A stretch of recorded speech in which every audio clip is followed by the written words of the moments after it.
محترم اسلامی بھائیو، مسجد کے بارے میں آپ کے سامنے درس ہوگا کہ مسجد کی کیا فضیلت ہے، مسجد میں آنے کے کیا فائدے ہیں۔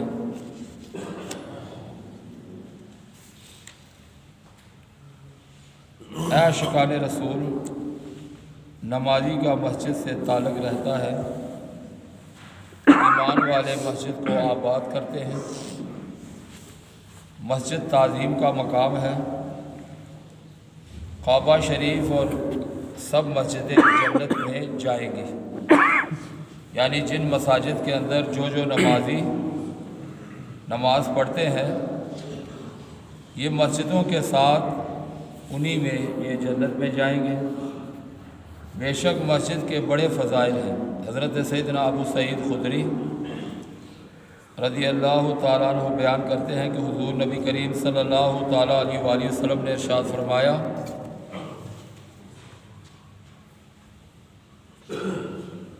جب تم کسی شخص کو مسجد کی خبر گیری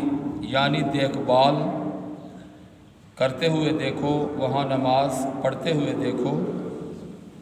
ایک روایت میں ہے کہ مسجدوں کا عادی دیکھو، یعنی وہ مسجد میں آ رہا ہو، جا رہا ہو، تو اس کے ایمان کی گواہی دو، اس کے ایمان کی گواہی دو، وہ بے شک اللہ پاک فرماتا ہے۔ اس کے ایمان کی گواہی کیوں دو؟ اللہ عز و جل ارشاد فرماتا ہے،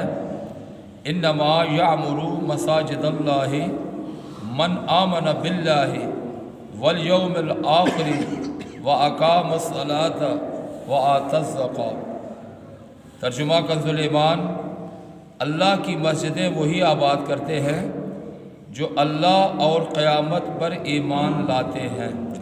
اور نماز قائم رکھتے ہیں اور زکوٰۃ دیتے ہیں۔ حضرت علامہ عبدالرؤوف مناوی رحمۃ اللہ علیہ حدیث پاک کے اس حصے کہ مسجدوں کا عادی دیکھو کہ جدا جدا معنی بیان کرنے کے بعد ارشاد فرماتے ہیں، بہتر یہ ہے کہ یہ فضیلت یعنی اس کے ایمان کی گواہی دے دو، ان تمام ہی لوگوں کے لیے مان لی جائے جو اعتکاف، عبادت، نماز، ذکر، قرآن پاک کی تلاوت، جو مسجد میں آتا ہے وہاں پہ عبادت کرتا ہے، وہاں پہ تسبیح وغیرہ، نماز وغیرہ پڑھتا ہے، مسجد کی آباد کاری اور اس کا دل مسجد کے ساتھ لگا ہوا ہے، یہ تمام فضیلتیں اس کو نصیب ہو جائیں گی۔ حضرت سیدنا ابو درداء رضی اللہ تعالیٰ عنہ نے اپنے شہزادے کو نصیحت کرتے ہوئے ارشاد فرمایا، بیٹا مسجد تمہارا گھر ہونا چاہیے، یعنی مسجد کو جس طرح تم اپنے گھروں کے اندر بار بار داخل ہوتے ہو، بار بار جاتے ہو اور اس سے بڑی محبت کرتے ہو اپنے گھر کے ساتھ، تو اسی طرح مسجد بھی تمہارا پسندیدہ اور گھر جیسا ہونا چاہیے۔ بلا شبہ میں نے حضور علیہ الصلوۃ والسلام کو فرماتے ہوئے سنا ہے، مسجدیں متقی یعنی پرہیزگار لوگوں کے گھر ہیں، اور جس کا گھر مسجد ہو اللہ پاک اس کی مغفرت اور رحمت اور سوئے جنت لے جانے والے پل صراط سے بحفاظت گزارنے کا ضامن بن جاتا ہے۔ یعنی مسجد کو گھر بنانے سے ہرگز یہ مراد نہیں کہ وہاں رہائش اختیار کر لی جائے، بلکہ مراد یہ ہے کہ اتنی کثرت سے مسجد میں عبادت میں وقت گزارے کہ جیسے گھر میں وقت گزارتا ہے، یا مسجد میں اس کا دل ایسے لگا رہے جیسے گھر میں اس کا دل لگتا ہے۔ تو محترم اسلامی بھائیو، سفر معراج سہانی رات پیارے آقا صلی اللہ تعالیٰ علیہ وآلہ وسلم کا گزر ایک ایسے شخص کے پاس سے ہوا جو عرش کے نور میں چھپا ہوا تھا۔ آپ صلی اللہ تعالیٰ علیہ وآلہ وسلم کو بتایا گیا، جبریل امین نے عرض کی، یا رسول اللہ صلی اللہ علیہ وسلم، یہ وہ شخص ہے کہ دنیا میں اس کی زبان ذکر الہی سے تر رہتی تھی، اس کا دل مسجدوں میں لگا رہتا تھا، اور یہ کبھی اپنے والدین کو برا کہے جانے یعنی ان کی بے عزتی کی جانے کا سبب نہیں بنتا تھا، یعنی لوگوں کو گالی گلوچ نہیں دیتا تھا، لوگوں کو نہیں ستاتا تھا، ذکر و اذکار کرتا، مسجد کے ساتھ اس کا لگاؤ رہتا، تو آج اس کو یہ مقام اللہ عز و جل نے دیا ہے کہ وہ عرش کے مطلب کہ سائے کے ساتھ لگا کے بیٹھا ہے۔ حضرت سیدنا انس رضی اللہ تعالیٰ عنہ سے روایت ہے، حضور نبی کریم علیہ الصلوۃ والسلام نے ارشاد فرمایا، قیامت کے دن اللہ پاک دنیا کی مسجدوں کو سفید اونٹ کے مثل اٹھائے گا،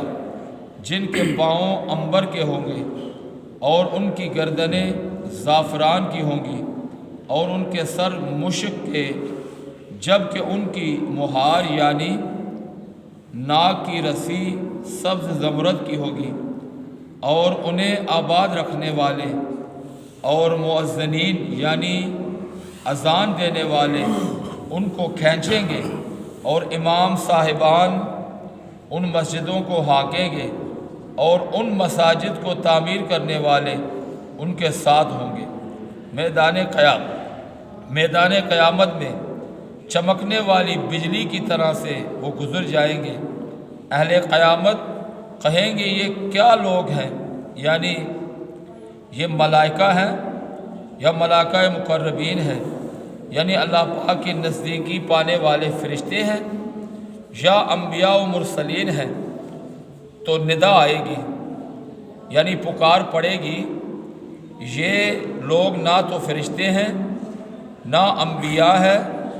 بلکہ یہ امت محمدیہ کے وہ لوگ ہیں جو مساجد کو آباد رکھنے والے اور مساجد میں نماز پڑھنے والے اور اپنی نمازوں کی حفاظت کرنے والے ہیں۔ تو حضرت سیدنا ابو امامہ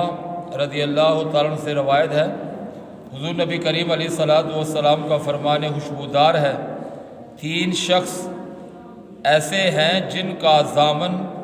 اللہ پاک ہے، اگر زندہ رہے تو رزق دیے جائیں، اگر فوت ہو جائیں تو اللہ پاک انہیں جنت میں داخل فرما دے۔ جو اپنے گھر میں داخل ہو کر سلام کرے اللہ پاک اس کا ضامن ہے، یعنی گھر میں بیٹی ہو، بیٹا ہو، بیوی ہو، جو بھی ہو، جب بھی آپ گھر میں جائیں السلام علیکم کہیں، آگے سے وہ بھی کہیں وعلیکم السلام۔ نمبر 2، جو مسجد کی طرف چلے اللہ پاک اس کا ضامن ہے، یعنی اللہ کے گھر کی طرف جو جاتا ہے اللہ اس کا ضامن ہو جاتا ہے۔ نمبر 3، جو راہ خدا میں نکلے اللہ پاک اس کا ضامن ہے، یعنی راہ خدا میں کوئی بھی اللہ تبارک و تعالیٰ کا کام ہو، یعنی کسی محفل میں جائے، کسی مسجد میں نماز پڑھنے کے لیے جائے، کسی مریض کی عیادت کرنے کے لیے جائے، نماز جنازہ میں جائے، یا کسی کی مدد کے لیے اپنے گھر سے نکلتا ہے تو اللہ تبارک و تعالیٰ اس کا ضامن ہوتا ہے کہ اللہ کے بندوں سے پیار کرنے کے لیے یا اس کی مدد کرنے کے لیے یہ اپنے گھر سے نکل رہا ہے۔ مساجد میں ذکر و اذکار کے لیے بیٹھنا چونکہ ثواب کا باعث ہوتا ہے، لہذا مسجد شیطان جو ہے وہ دل لگنے نہیں دیتا، نمازی جو ہے اس کا دل میں بار بار وسوسے ڈالنے کے لیے، خوب ستانے کی اور مسجد سے نکلنے کی اس کو وسوسے ڈالتا رہتا ہے۔ تو اسی لیے جب بھی مسجد میں بیٹھیں ذکر و اذکار کریں، بار بار آپ کا دل کر رہا ہو کہ میں مسجد سے جلدی سے نکلوں اور یہاں سے جلدی سے جاؤں، تو یہ شیطان کا وسوسہ ہے۔ رب العالمین کی بارگاہ میں دعا ہے کہ رب العالمین ہمیں اسی طرح مسجد کے ساتھ لگاؤ، مسجد کے ساتھ محبت اور مسجد میں نماز پڑھنے کے لیے آنے اور جانے کی توفیق عطا فرمائے۔ وآخر دعوانا الحمدللہ رب العالمین۔